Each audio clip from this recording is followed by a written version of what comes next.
Hello student. Last जो अपनी class थी उसमें अपन ने डिस्कस किया था पदार्थ के अभिलाक्षणिक गुण। ठीक है, सबसे पहले अपन ने पदार्थ के बारे में जाना था कि पदार्थ किसे बोलते हैं और पदार्थ में अपन उसकी जो भौतिक अवस्था है या पदार्थ के बारे में जो उसके भौतिक करैक्टर हैं वो अपन ने डिस्कस किए थे कि पदार्थ छोटे छोटे कणों से मिलकर बना हुआ होता है। ठीक है, और उसके बाद अपन ने डिस्कस किया था क्या कि पदार्थ के अभिलाक्षणिक गुण, जिसमें से एक अपन ने शायद डिस्कस कर लिया था, वो था अपना कि पदार्थ के कणों के अभिलाक्षणिक गुण में पदार्थ के कणों के मध्य रिक्त स्थान होता है, ये डिस्कस कर लिया था। ठीक है, अब नेक्स्ट जो नेक्स्ट गुण है उसको डिस्कस करते हैं अपन। तो नेक्स्ट जो इसकी प्रॉपर्टी है वो है पदार्थ के कण निरंतर गतिशील होते हैं ना। तो दूसरी प्रॉपर्टी है पदार्थ के कण निरंतर गतिशील होते हैं। ठीक है, इसके लिए सबसे पहले अपन क्रियाकलाप जो फर्स्ट है इससे रिलेटेड वाला वो देखते हैं। वो तुम्हारे इसमें किताब में दे रखा है कि एक जली हुई अगरबत्ती को अगर आप एक कमरे में रखते हो तो उससे थोड़ी देर बाद आप देखोगे जिस जगह पे आपने जलाया है उससे दूर तक उसकी गंध आ जाती है। अगरबत्ती की दूर तक क्या आ जाती है, गंध आ जाती है। तो वहां पे कण एक जगह से चल के दूसरी जगह पे गए हैं, तो यानी अपन बोल सकते हैं कि पदार्थ के कण क्या होते हैं, गतिशील होते हैं। तो ये क्रियाकलाप आप घर पे भी खूब देखते होंगे। जैसे आपने एक मोमबत्ती जला रखी है, ठीक है, सॉरी मैं इसको बोल सकता हूं, ये अगरबत्ती जली हुई, ठीक है। तो आप अगर यहाँ पे खड़े हो, जैसे यहाँ पे कोई आदमी खड़ा है, ठीक है, इस जगह पे, तो थोड़े समय बाद जो इसकी पार्टिकल है या इसके मैं बात करूं कण है, वो एक जगह से दूसरी जगह पे जाएंगे। और वो एक जगह से दूसरी जगह क्यों जाएंगे उसका भी कारण है। यहाँ पे आगे चल के मैं बताऊंगा आपको, आगे इसमें एक और अपन जो क्रियाकलाप करेंगे उसमें भी है। यहाँ पे क्या है, ताप ज्यादा, ताप क्या है, ज्यादा है, ताप ज्यादा है तो कण के पास क्या है, उच्च ऊर्जा, कण के पास क्या है, उच्च ऊर्जा। और इधर मैं बात करूं तो यहाँ क्या है, ताप कम, ताप क्या है, कम। और ताप कम है तो कण के पास क्या है, कण के पास निम्न ऊर्जा है, निम्न ऊर्जा। तो हमेशा कण हमेशा किधर से किधर जाएंगे, उच्च ऊर्जा से निम्न ऊर्जा की ओर। ये आप आराम से खूब सारे ऐसे एग्जांपल देखते भी हो। आपने देखा होगा नदी हमेशा कहां से कहां बहती है, ऊंचाई से नीचाई की ओर बहती है। कभी देखा ऐसा नीचे से ऊपर की तरफ बहेगी? मतलब ऐसी घटनाएं हमेशा वहां पे होती है उच्च ऊर्जा से लेकर निम्न, यानी उच्च कोई सी भी चीज वो उच्च होगी और दूसरी वाली क्या होगी, निम्न होगी। तो यहाँ पे अगर मैं ऊर्जा की बात करूं तो यहाँ पे आपने बत्ती जलाई है तो उस जगह पे ऊर्जा ज्यादा रहेगी क्योंकि वहां का तापमान ज्यादा है, तापमान ज्यादा है तो ऊर्जा ज्यादा है। तो कण क्या करेंगे, जहां उच्च ऊर्जा है तो इनके पास ज्यादा ऊर्जा रहेगी तो एक जगह से दूसरी जगह पे चले जाएंगे। ठीक है, तो यहाँ पे जो व्यक्ति खड़ा है, व्यक्ति को गंध का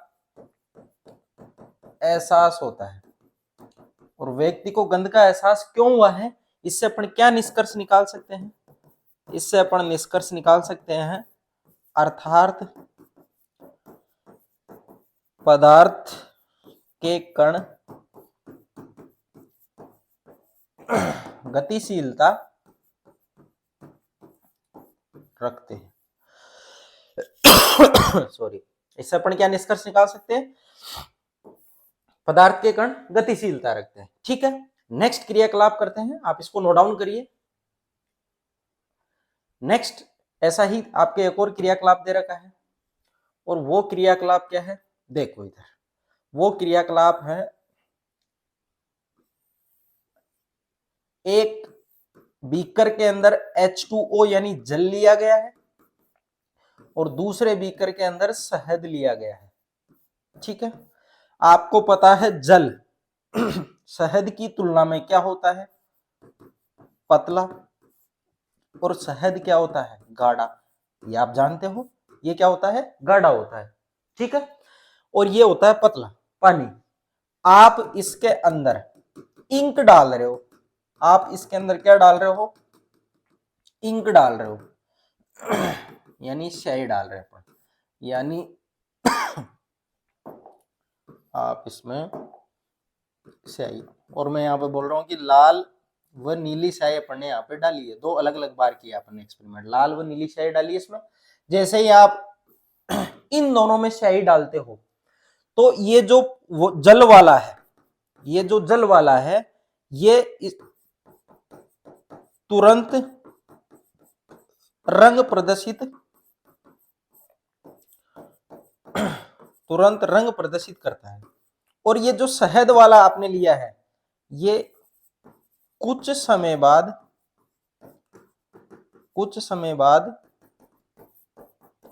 रंग प्रदर्शित करता है। ये क्या करता है, कुछ समय बाद रंग प्रदर्शित करता है। तो देखो जल के अंदर जैसे डाला तुरंत रंग प्रदर्शित किया, शहद में डाला तो ये कुछ समय बाद रंग प्रदर्शित किया। इससे अपन ये निष्कर्ष निकाल सकते हैं कि पदार्थ के कणों के मध्य गतिशीलता होती है, बात बिल्कुल सत्य है। लेकिन वो गतिशीलता निर्भर करती है कि आपने कौन सा उसमें माध्यम लिया है, आपने उसमें माध्यम कौन सा लिया है उस पर डिपेंड करती है। यानी मैं बोल सकता हूं शहद गाढ़ा है तो वो उसको घुलने नहीं देगा आसानी से, भाई गाढ़ा है ना। आप खुद बताओ, एक तो आप सड़क पे दौड़ो और एक आप पानी में दौड़ो, आप बताओ किस में ज्यादा तेज गति से दौड़ पाओगे, सड़क पे दौड़ पाओगे। पानी में आपको चलने में बाधा उत्पन्न होगी क्योंकि पानी आपको रोकने का प्रयास करेगा। भाई दूसरे माध्यम में चल रहे हो ना वहां पे आप, तो पानी आपको रोकने का प्रयास करेगा, ठीक है। ऐसे ही मैं बात करूं यहाँ पे तो शहद, तो यहां शहद के अंदर मैं चलो अलग उस पर ले लेता हूं स्लाइड पे। तो इससे निष्कर्ष क्या निकला, इससे निष्कर्ष निकला है कि पानी यानी जल के अंदर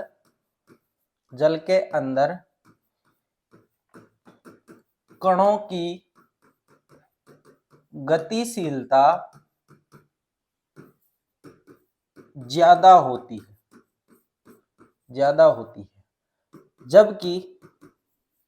जबकि शहद के अंदर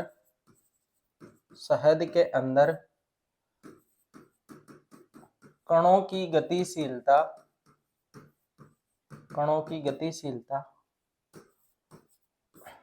कम होती है, ठीक है। तो यहां पर बोल सकते हैं अर्थात पदार्थ के कणों की गतिशीलता माध्यम पर निर्भर करती है कि आपने माध्यम कौन सा लिया है, ठीक है। और जो जितना पतला होगा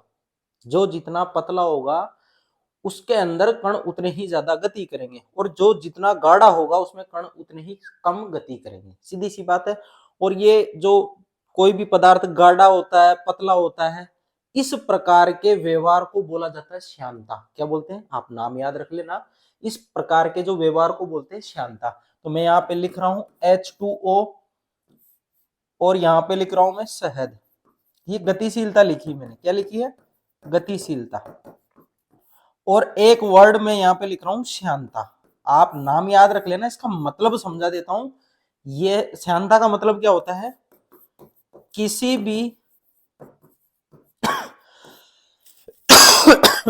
भी द्रव के बहने का विरोध श्यानता कहलाती है। यानी श्यानता एक पदार्थों का गुण होता है जो किसी द्रव को बहने नहीं देता है।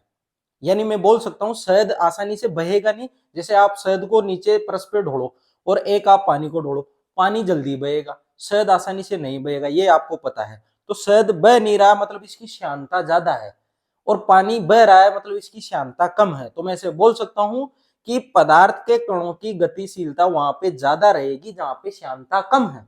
ठीक है, तो मैं यहां लिख सकता हूं कि H2O की श्यानता कम होती है किससे? शहद से। ये इसके श्यानता का क्रम है। ठीक है, इसको विस्कोसिटी या श्यानता बोलते हैं। ठीक है, श्यानता नया वर्ड है, लेकिन आप जानोगे तभी आपको पता चलेगा। श्यानता का मतलब बस इतना सा होता है कि ये पदार्थ के बहने के गुण, जो पदार्थ के बहने का गुण होता है उसका विरोध करता है, यानी पदार्थ को बहने नहीं देता है।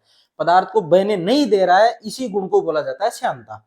और ये शहद का ज्यादा होता है क्योंकि शहद आसानी से नहीं बहता है और पानी आसानी से बह जाता है, मतलब श्यानता कम होती है पानी के अंदर, मतलब बह रहा है ना आसानी से, मतलब उसमें विरोध कम हो रहा है और शहद में विरोध ज्यादा हो रहा है। ठीक है, तो अपन बोल सकते हैं कि श्यानता क्या है शहद की? ज्यादा है, और पानी की क्या है? कम। तो श्यानता जहां पे ज्यादा रहेगी वहां पे गतिशीलता कम रहेगी। मेरा समझाने का मतलब यह है, तो मैं आगे लिख देता हूं कि गतिशीलता जो होती है वो होती है श्यानता सॉरी, इसके क्या होती है? व्युत्क्रमानुपाती होती है, यानी श्यानता ज्यादा रहेगी तो गतिशीलता कम रहेगी। ये जो साइन होता है, ध्यान से सुनना, मैं समझा देता हूं, आपके आगे भी काम में आएंगे। जैसे कोई राशि ए है, कोई सी भी राशि है ये, ठीक है, कोई सी भी, जैसे लंबाई मान लो, चौड़ाई मान लो, ऊंचाई मान लो, या दाब मान लो, इसको आप आयतन मान लो, कुछ भी मान लो जो आपके माइंड में आ रहा है। ये ऐसे मैंने लिखा है, इसका मतलब होता है ए समानुपाती बी के, ऐसा लिखा मैंने। इसका मतलब होता है अगर बी का मान बढ़ता है तो ए का मान भी बढ़ता है। और अगर मैं उल्टा बोलूं कि बी का मान घटता है तो ए का मान भी घटेगा। बढ़ रहा है, बढ़ाने से बढ़ रहा है तो घटाने से घटेगा। ये मतलब होता है समानुपाती का। समानुपाती का मतलब क्या होता है? किसी एक चीज को बढ़ाओगे तो दूसरी बढ़ेगी, किसी एक चीज को घटाओगे तो दूसरी चीज घटेगी, ये समानुपाती होता है। दूसरा होता है व्युत्क्रमानुपाती, वो मैं यहां लिख देता हूं, ए व्युत्क्रमानुपाती बी, इसको बोलते हैं व्युत्क्रमानुपाती। इसको क्या बोलते हैं? व्युत्क्रमानुपाती, यानी उल्टा। व्युत्क्रम का मतलब क्या होता है? उल्टा। समानुपाती का मतलब क्या होता है? समान व्यवहार करने वाला, मतलब एक बढ़ रहा है तो दूसरा बढ़ेगा। व्युत्क्रम का मतलब क्या होता है? यदि बी बढ़ता है तो ए का मान घटता है, उल्टा है यहां पे। ठीक है, यहां पे क्या है? उल्टा मतलब ये व्युत्क्रमानुपाती। अब यहां समझते हैं, इसको अप्लाई करते हैं। देखो, मैंने बोला श्यानता ज्यादा रहती है, इसका मतलब वो बढ़ने नहीं देता। बढ़ने नहीं देगा मतलब उसमें आप कण को अगर गति करवाओगे तो वो कण गति नहीं करेगा, धीरे धीरे चलेगा। मतलब जहां पे श्यानता ज्यादा है उसकी गतिशीलता क्या रहेगी? कम रहेगी। भाई ये ज्यादा है तो मतलब ये क्या है? कम है।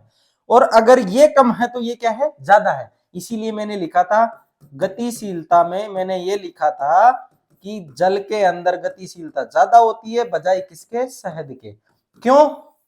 क्योंकि शहद की श्यानता ज्यादा होती है, वो गतिशीलता को कम कर देती है, जबकि जल के अंदर श्यानता कम होती है जो उसकी गतिशीलता को बढ़ा देती है। सिंपल सी बात है। है बात समझ में? तो आप इसको नोट डाउन करिए, फिर बात करते हैं नेक्स्ट।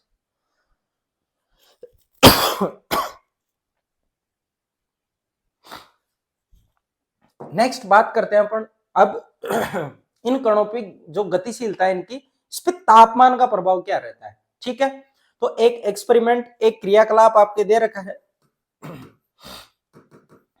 क्रियाकलाप आपके दे रखा है, और वो क्रियाकलाप मेरे को इसका आइडिया नहीं भाई कितने नंबर का दे रखा है, लेकिन आप उसमें किताब में देख लेना। क्रियाकलाप ऐसा है कि आपने एक बीकर लिया है, ठीक है, जिसमें गर्म पानी है, और एक दूसरा बीकर लिया है जिसमें ठंडा पानी है। ठीक है, मैं यहां लिख देता हूं, ये है गर्म जल। ये क्या है?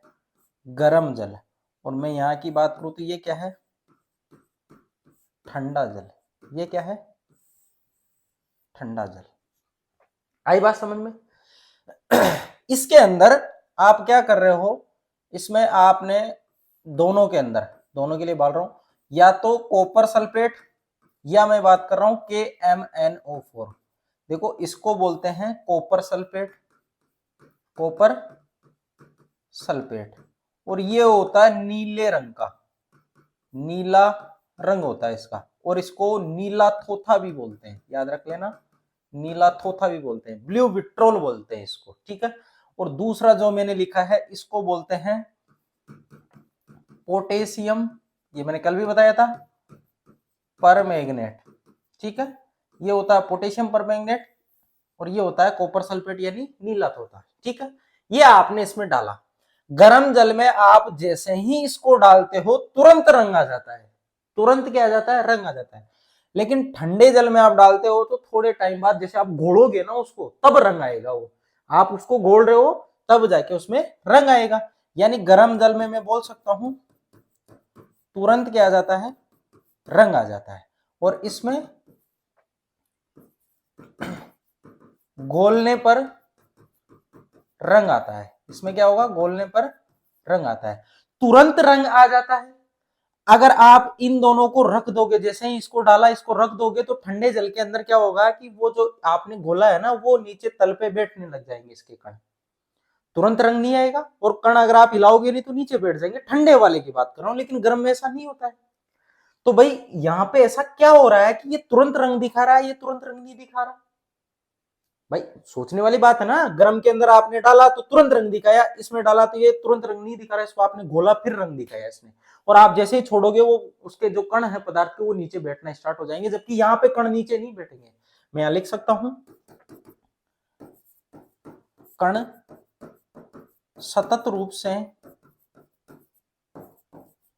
जल में गतिशील रहते हैं, जबकि मैं यहां पे बात करूं तो कण थोड़े समय बाद तल में बैठ जाते हैं, बैठ जाते हैं थोड़े समय बाद। तो भाई यहां पे ऐसा क्या हो रहा है कि कण सतत रूप से गमन कर रहे हैं, यहां पे ऐसा क्या हो रहा है कि कण थोड़े समय बाद बैठ जा रहे हैं।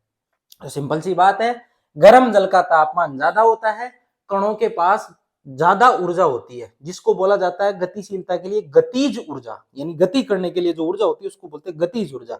यहाँ पे गतिज ऊर्जा ज्यादा है, यहाँ पे गतिज ऊर्जा कम है, क्योंकि यहाँ तापमान ज्यादा है, यहाँ तापमान कम है। आई बात समझ में? तो इससे क्या निष्कर्ष निकलता है, इससे निष्कर्ष निकाल सकते हैं अपन। मैं निष्कर्ष की बात करूं तो निष्कर्ष बिल्कुल सिंपल सा, देखो इधर,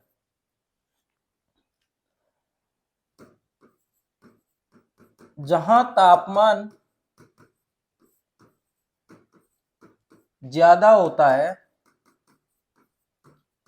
वहां कण के पास उच्च ऊर्जा,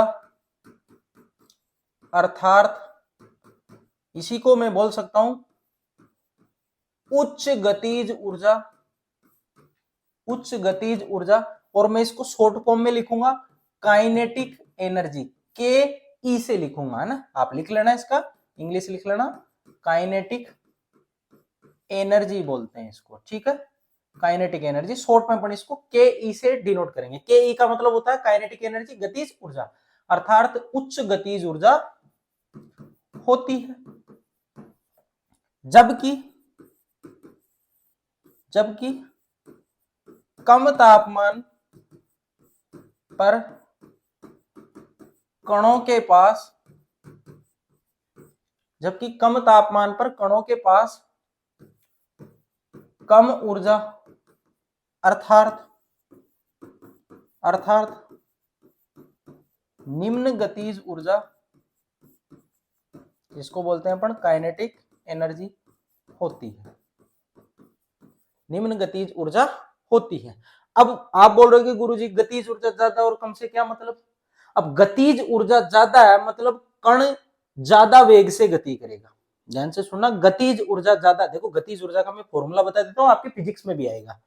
गतिज ऊर्जा का फॉर्मूला होता है 1/2 mv², आपने पढ़ा होगा। जिसके पास गतिज ऊर्जा ज्यादा है उसका वेग क्या रहेगा, ज्यादा रहेगा। गतिज ऊर्जा ज्यादा का मतलब वेग ज्यादा है, वेग ज्यादा मतलब गतिशीलता ज्यादा है, वेग ज्यादा है मतलब ज्यादा स्पीड से दौड़ रहा है वो, तो उसकी गतिशीलता ज्यादा होगी। तो गतिज ऊर्जा ज्यादा मतलब उसका वेग क्या है, ज्यादा है, ठीक है। तो अपन यहां लिख सकते हैं अर्थात जिस कण के पास गतिज ऊर्जा ज्यादा होती है उस कण की गतिशीलता ज्यादा होती है। उस कण की गतिशीलता क्या होती है? ज्यादा होती है। दूसरे शब्दों में बोले तो जिस कण के पास गतिज ऊर्जा कम होती है उस कण की गतिशीलता कम होती है। सिंपल सी बात है। ठीक है, तो ये निष्कर्ष निकला है इस एक्सपेरिमेंट से जो अभी मैंने बताया ठंडे और गर्म जल वाले का। और क्या निष्कर्ष निकला है इसको मैं समराइज कर देता हूं। देखो, इसको मैं समराइज कर देता हूं, इसे याद रखना, बहुत इंपॉर्टेंट चीज है ये। ताप ज्यादा और ताप कम। ताप ज्यादा का मतलब ऊर्जा, अब ऊर्जा में डायरेक्ट लिख रहा हूं गतिज वाले, क्योंकि आप समझ गए होंगे गतिज ऊर्जा ज्यादा, इधर गतिज ऊर्जा कम। अगर गतिज ऊर्जा ज्यादा है तो कण का वेग ज्यादा होगा, इधर कण का वेग क्या होगा? कण का वेग कम होगा। और कण का वेग ज्यादा मतलब उच्च गतिशीलता, और कण का वेग कम मतलब निम्न गतिशीलता। तो आई थिंक अब समझ में आ गया होगा आपके कि ये मैंने क्या लिखा है। देखो, बहुत इंपॉर्टेंट बात लिखी है मैंने, इसको आप रिलेट करना। ताप ज्यादा, गतिज ऊर्जा ज्यादा। गतिज ऊर्जा ज्यादा मतलब कण का वेग ज्यादा। वेग ज्यादा क्यों? क्योंकि काइनेटिक एनर्जी होती है 1/2 mv², यानी काइनेटिक एनर्जी बढ़ रही है। देखो ऐसा सिंबल है ना, इसका मतलब होता है बढ़ना, इंक्रीज मतलब बढ़ना। तो वेग भी क्या हो रहा है? बढ़ रहा है। ठीक है, काइनेटिक एनर्जी ज्यादा मतलब वेग ज्यादा। अगर काइनेटिक एनर्जी कम, ऐसे साइन से दिखाऊं मतलब नीचे, इसकी मुंडी नीचे करो मतलब घट रहा है, तो वेग क्या है? घट रहा है। तो काइनेटिक एनर्जी ज्यादा कहां? यहाँ पे। काइनेटिक एनर्जी कम कहां? यहाँ पे। तो वेग ज्यादा कहां? यहाँ पे। वेग कम कहां? यहाँ पे। ठीक है, तो ये दो मैंने आपको निष्कर्ष निकाल के दिखा दिए हैं। और एक और चीज आप इंपॉर्टेंट, मैं अलग पेन से लिख देता हूं, वेरी वेरी इंपॉर्टेंट है, आप याद रख लेना कि काइनेटिक एनर्जी जो होती है वो तापमान के √T, यानी ये जो तापमान होता है उसके √T के समानुपाती होती है। मतलब तापमान ज्यादा तो काइनेटिक एनर्जी ज्यादा होगी। याद रखना, या आप आगे पढ़ोगे। यहां पे लिख सकता हूं, काइनेटिक एनर्जी ज्यादा मतलब तापमान क्या है वहां का? ज्यादा है। तापमान ज्यादा रहेगा तो उसकी गतिज ऊर्जा क्या रहेगी? ज्यादा रहेगी। और मैंने यही लिखा है, ताप ज्यादा, गतिज ऊर्जा ज्यादा। गतिज ऊर्जा ज्यादा मतलब कण की वेग ज्यादा, वेग ज्यादा मतलब गतिशीलता ज्यादा। तो ये निष्कर्ष निकल के आता है वहां से। आप इसको नोट डाउन करिए, बात करते हैं नेक्स्ट।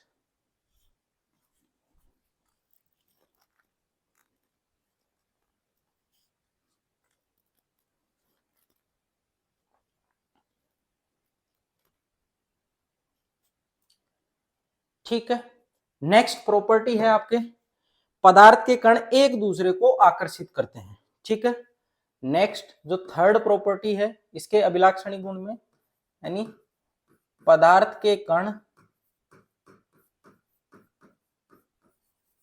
एक दूसरे को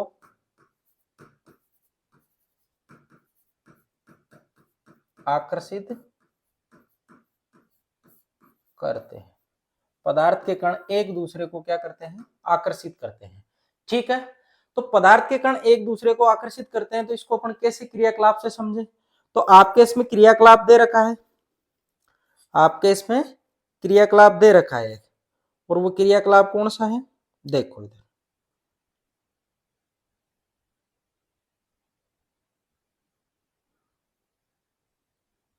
देखो, पदार्थ के कण एक दूसरे को आकर्षित करते हैं।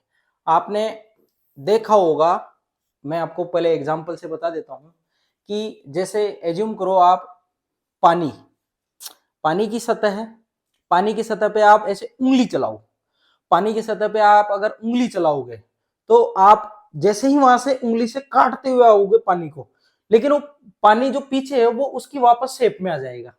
तो ऐसा क्यों हो रहा है? ऐसा इसलिए हो रहा है कि पदार्थ के कणों के मध्य आकर्षण बल पाया जाता है। दूसरा मैं बात करूं, पानी के अंदर आप नाव चला रहे हो, पानी के अंदर नाव चला रहे हो तो नाव जैसे जैसे चलती जा रही है, पानी को जैसे जैसे काटती जा रही है, लेकिन पीछे आपको पानी कटा हुआ थोड़ी दिखाई देता है, वो वापस जुड़ जाता है। मतलब पदार्थ के कणों के मध्य आकर्षण बल पाया जाता है। अब वो आकर्षण बल सब में अलग अलग होता है, ठोस में अलग होता है, द्रव में अलग होता है और गैस में अलग होता है। ठीक है, तो इसी आकर्षण को पढ़ते हुए फिर अपन को नेक्स्ट चलना है कि पदार्थों की अवस्थाएं कौन कौन सी होती है, जिसमें पढ़ते हैं ठोस, द्रव और गैस। तो यहाँ पे बात करते हैं अपन नेक्स्ट जो आपके क्रियाकलाप, या मैं बात करूं इसकी, देखो नेक्स्ट आपके इसमें क्रियाकलाप दे रखा है, एक तो लोहे की छड़, और आपके एक दे रखा है इसमें चौक का टुकड़ा, चौक का टुकड़ा, और एक दे रखा है आपके इसमें रबड़ बैंड, रबड़ बैंड। और इसके बारे में बोला गया है कि हथौड़े से इनको, हथौड़े से जैसे इनको लोहे को हथौड़े से मारा जाए, या इसको चौक को तोड़ा जाए हाथ से, या रबड़ बैंड को खींचा जाए। ठीक है, तो इससे अपन क्या ऑब्जर्व करते हैं, इससे क्या देखते हैं?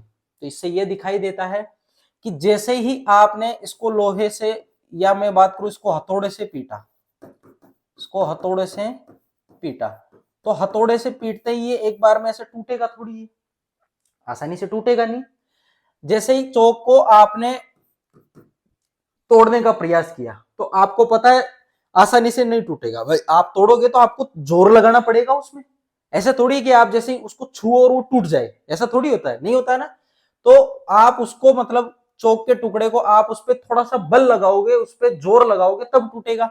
ऐसे ही मैं रबड़ बैंड की बात करूं, अगर आप इसे खींचते हो, खींचते हैं, तो जब इसको आप खींचोगे तो खींचने से ये एक बार में थोड़ी टूट जाएगा, वो तो एक एक उसकी अंतिम जो अवस्था आ जाएगी उस पे जाने के बाद टूटेगा, वो नॉर्मल में थोड़ी टूटेगा। तो इससे ये निष्कर्ष निकलता है कि आपने जैसे नॉर्मली हथौड़ा मारा, ये नहीं टूटा। नॉर्मली आप इसको चौक को पकड़ रहे हो, जब तक जोर नहीं लगाते वो नहीं टूटता। रबड़ बैंड को आप जैसे खींच रहे हो हल्का सा, वो नहीं टूटता। तो ऐसा इनमें हो क्या रहा है कि ये टूट नहीं रहे, ऐसा इनमें हो क्या रहा है कि ये टूट नहीं रहे। तो ऐसा इसलिए हो रहा है कि इनके पदार्थों के मध्य क्या पाया जाता है? आकर्षण बल पाया जाता है। इनके पदार्थों के मध्य क्या पाया जाता है? आकर्षण बल पाया जाता है। ठीक है, और अगर मैं बात करूं इनकी, तो इनमें सबसे ज्यादा जो है सहन करने वाला, ध्यान से सुनना, सबसे ज्यादा सहन करने वाला जो होगा इन सबके, जो अपन इनके चोट रख रहे हैं ना, इनके इसको हथौड़े से पीट रहे हैं, या इसको खींच रहे हैं, या इसको तोड़ रहे हैं, तोड़ने पर इसको तोड़ रहे हैं, तो ऐसा करने से आप खुद ही बताओ सबसे ज्यादा जोर कहां लगेगा? लोहे की छड़।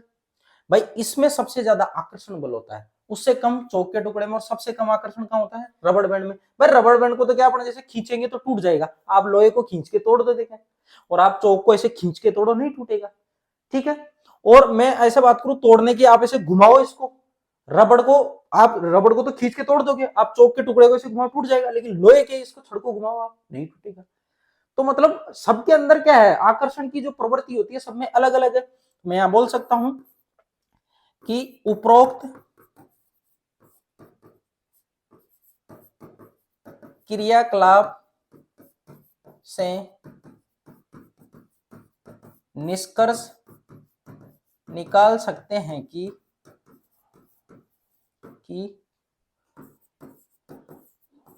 पदार्थ के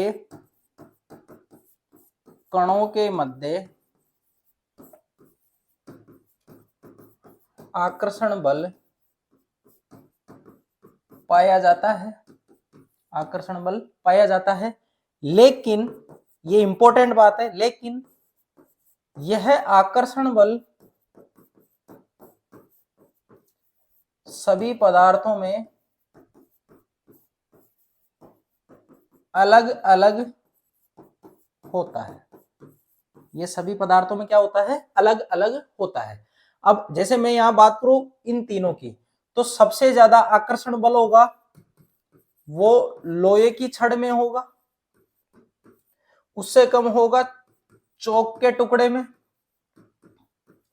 और उससे कम होगा रबड़ बैंड में। ये इनका आकर्षण बल का क्या है? कर्म है। आकर्षण बल का कर्म। ठीक है, तो सबसे ज्यादा किसमें होगा? लोहे में, उससे कम चौक में, उससे कम रबड़ बैंड में होगा। आई बात समझ में? आइए एग्जाम्पल से और समझते हैं। एक एग्जाम्पल लेते हैं अपन, कौन सा? जल पे जैसे ही, जैसे बाल्टी के अंदर या बीकर के अंदर जल भरा हुआ, आप उसको उंगली से काटते हो, तो जैसे आप उंगली से काटते हो जाओगे, पीछे से जल वापस में वो वैसी की वैसी अवस्था में आ जाएगा। तो इससे क्या निष्कर्ष निकलता है? देखो इधर एक उदाहरण के लिए लिए अपन, जैसे किसी बीकर के अंदर भरे हुए जल में यदि उसकी सतह को अंगुली से काटते हैं तो जल वापस पुनः अपनी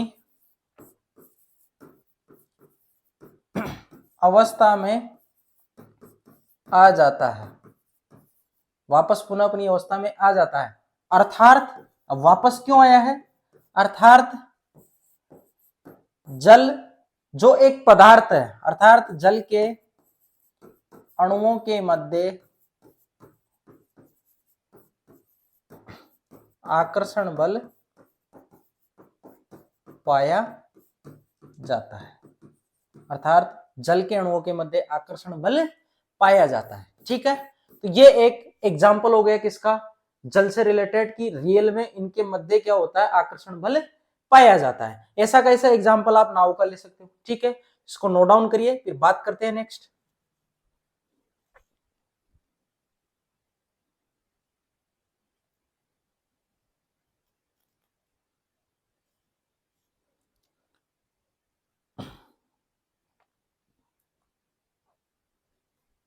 देखो नेक्स्ट एग्जाम्पल की बात करते हैं।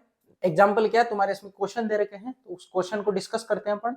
ये पदार्थ के अभिलाक्षणिक गुण 3 थे आपके, तीनों मैंने सारे अच्छे से क्रियाकलाप को लेते हुए डिस्कस कर लिए।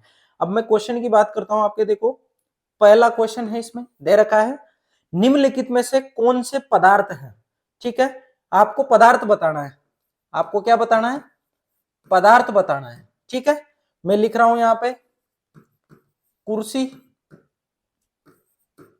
वायु, स्नेह, गंध, घृणा, बादाम, विचार, उसके बाद शीत, नींबू पानी, इत्र की गंध, गर्मी, ये दे रखे एटसेट्रा, है ना? ये दे रखे आपके। इनमें से आपको बताना है कि कौन से तो पदार्थ हैं और कौन से पदार्थ नहीं है। तो देखो सिंपल सी बात है। देखो पदार्थ की परिभाषा मैंने क्या बताई थी कि पदार्थ ऐसे अपन उसको बोलेंगे वस्तु को जो स्थान घेरती हो, द्रव्यमान रखती हो, जिसको महसूस किया जा सके। ध्यान से सुनना, सिर्फ महसूस करना ही पदार्थ नहीं होता। आप महसूस करो, उसका द्रव्यमान होना चाहिए और वो जगह घेरनी चाहिए, तब आप ये तीनों चीज मिल जाए। मतलब पदार्थ के पास द्रव्यमान हो, जगह घेरती हो और आप उसको महसूस कर सके, आप उसको देख सके, छू सके, उसको अपनी जो ज्ञानेंद्रिय होती है ना, उनसे आप उसको अनुभव कर सको, तो उसको पदार्थ बोलेंगे। तो ये सब अप्लाई करते हैं इस पे। देखो कुर्सी द्रव्यमान होता है, जगह घेरती है, बिल्कुल घेरती है। तो पदार्थ में कौन आएगा? एक तो आ गया कुर्सी। वायु, बिल्कुल वायु पदार्थ होती है, इसमें ऑक्सीजन होती है, नाइट्रोजन होती है। वायु क्या हो गई? पदार्थ। इसमें क्या होती है? ऑक्सीजन होती है, नाइट्रोजन होती है, और भी गैसें होती है। मतलब इनके अंदर द्रव्यमान होता है, इनके अंदर द्रव्यमान होता है। आप इसका अनुभव कर सकते हो, आपको पता चल जाएगा कब? जब आप भयंकर हवा चल रही है उसके सामने खड़े रहोगे तो आप खुद हिलने लग जाओगे। आप हिलोगे क्यों? क्योंकि आपको पता है कि उधर से कोई भारी चीज आ रही है, द्रव्यमान आ रहा है।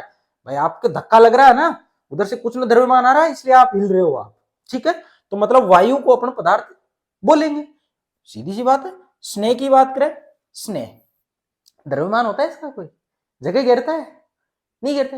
ये तो मन के अंदर की चीजें हैं जो शरीर में प्रकट हो रही है, अपन बस अनुभव कर सकते हैं इनको। इनको इनको आप ऐसे ऐसे नहीं देख सकते, आप ऐसा नहीं बता सकते कि देखो स्नेह रहा, देखो स्नेह जा रहा, स्नेह खड़ा।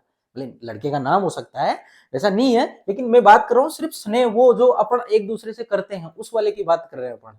तो उसको आप देख नहीं सकते, उसको आप मतलब उसको छू नहीं सकते आप, उसका उसकी कोई जगह नहीं होती, उसको उसका कोई द्रव्यमान नहीं होता, तो आप उसको कैसे पदार्थ बोलोगे? तो स्नेह इसमें नहीं होगा। बात करते हैं गंध की। देखो ये इंपॉर्टेंट बात है, इसको ढंग से लिख लेना। गंध को अपन पदार्थ के अंदर नहीं मानते, लेकिन किसी पदार्थ की गंध बता रखा है तो उसको अपन क्या मानेंगे? उसको मानेंगे अपन पदार्थ। तो यहाँ दोनों दे रखे हैं आपके, ठीक है ना? जैसे इत्र की गंध दे रखा है और एक गंध दे रखा है, तो गंध पदार्थ नहीं होता, इसको अपन नहीं मानते। इसको सिर्फ नाकों से, ये जो नाक के अंदर जो श्लेष्मा होती है उससे अपन फील कर सकते हैं कि गंध कौन सी आ रही है। आई बात समझ में? कई बार आदमी बीमार हो जाता है, ठीक है, जैसे कोई बीमार आदमी रूम के अंदर बैठा हुआ है, मैं भी उसी रूम में बैठा हुआ हूं, कोई बीमार आदमी बैठा हुआ है। अब रूम के अंदर कोई गंध नहीं है, लेकिन बीमार आदमी को आपने देखा होगा टाइफाइड में उसको गंध सी आती है शरीर के अंदर से, उसको खुद को मतलब ऐसा लगता है कि बाहर रूम के अंदर कोई गंदी चीज पड़ी है, लेकिन है नहीं ऐसी, उसको आ रही है गंध। उसके नाक मतलब वो खुद नाक से सेंस कर रहा है उसको अपने आप, वो शरीर की उसकी जो प्रतिरक्षा तंत्र है वही उसका ऐसा हो रखा है कि उसको गंध आ रही है, जबकि बाहर वातावरण में ऐसा कुछ भी नहीं है।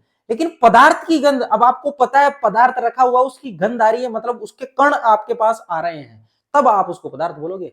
अदरवाइज अगर सिंपल गंध पूछा जाए तो गंध पदार्थ नहीं होता है, याद रखना। ठीक है, घृणा, बिल्कुल जैसे स्नेह, घृणा, ये सब क्या है? ये सब पदार्थ नहीं है। बादाम, ये नहीं है। बादाम, बिल्कुल बादाम तो उसका द्रव्यमान होता है, मार्केट से तोल के लाते हो आप, वजन होता है उसमें, जगह घेरती है, तो बादाम क्या होगा? पदार्थ होगा। उसके बाद विचार, सोचने समझने की जो शक्ति होती है उसका कोई द्रव्यमान थोड़ी होता है, जगह थोड़ी घेरती है। ऐसे तो आप सोचने लग जाओ और ये भी जगह घेरने लग जाए तो आपके घर भर जाएंगे। सोचने विचारने, आदमी क्या करता है आजकल? ठाला बैठा रहता है, उसके सोचने का ही काम है, कुछ नहीं करता वो, जब तक वेला बैठा रहता है, ठाला बैठा रहता है। अगर सोचने लग जाए वो, और सोच अगर द्रव्यमान रखता हो तो सारा घर भर जाए, पड़ोसी की भी भर जाए, ठीक है ना? जबकि ऐसा नहीं होता है। तो विचार पदार्थ नहीं होता है, ये तो सोचने समझने की क्षमता होती है। शीत, अनुभव करते हो आप, सर्दी गर्मी, ये तो तापमान कम ज्यादा हो रहा है इसकी वजह से हो रहा है, ये सिर्फ आप आपके जो 5 जो ज्ञानेंद्रिय होते हैं उससे अनुभव कर सकते हो इसको, बाकी एक्चुअल में शीत पदार्थ नहीं होता है। नींबू पानी, बिल्कुल नींबू पानी क्या होता है? पदार्थ होता है। नींबू पानी जैसे आप उसके अंदर चीनी डालोगे, नींबू पानी उसके अंदर आप घोल के उसको पियोगे, आपको पता है ना, उसके नींबू जैसे निचोते हो आप, उसमें से रस निकलता है, तो रस का कुछ ना कुछ द्रव्यमान होता है, तो नींबू पानी क्या होगा? पदार्थ होगा। तो यहां मैं लिख सकता हूं नींबू पानी। उसके बाद इत्र की गंध, बिल्कुल यहां मेंशन कर दिया, इत्र पदार्थ है। इत्र, इत्र क्या है? पदार्थ होता है, ठीक है। इत्र बड़े बड़े कंपाउंड होते हैं जो गंध को उत्पन्न करते हैं, मतलब जो ये सेंट वगैरह परफ्यूम वगैरह बनती है, वो एक कंपाउंड होता है जिसको बोलते हैं एस्टर। एस्टर बोलते हैं उसको, आप आगे चल के जब पढ़ोगे तब आपको पता चलेगा 10th क्लास में। एस्टर एक कंपाउंड होता है जो इत्र बनाने के काम में आता है। तो इत्र की गंध, एस्टर कंपाउंड है उसी की तो आएगी, उसके कण जो होते हैं एक जगह से दूसरी जगह जाएंगे तभी तो आपको पता चलेगा कि इसमें गंध आ रही है, और उस कण की गंध होती है, ठीक है। तो इत्र की गंध, बिल्कुल इत्र की गंध, ये क्या होती है? पदार्थ होती है, ठीक है। गर्मी, अनुभव कर सकते हो, गर्मी लग रही है, सर्दी लग रही है, तो ये सब पदार्थ नहीं होते हैं। तो कुर्सी, वायु, बादाम, नींबू पानी, इत्र की गंध, तो ये सब क्या है? पदार्थ है, ठीक है। तो एक क्वेश्चन मैंने ये डिस्कस किया है। अब जो बाकी के हैं वो अपन नेक्स्ट क्लास में डिस्कस करेंगे, और जो आगे की क्लास होगी अपन उसमें पढ़ेंगे पदार्थों के गुणधर्म या पदार्थों की अवस्थाएं, ठीक है, जिसमें ठोस, द्रव और गैस पढ़ेंगे। ठीक, तब तक के लिए बाय।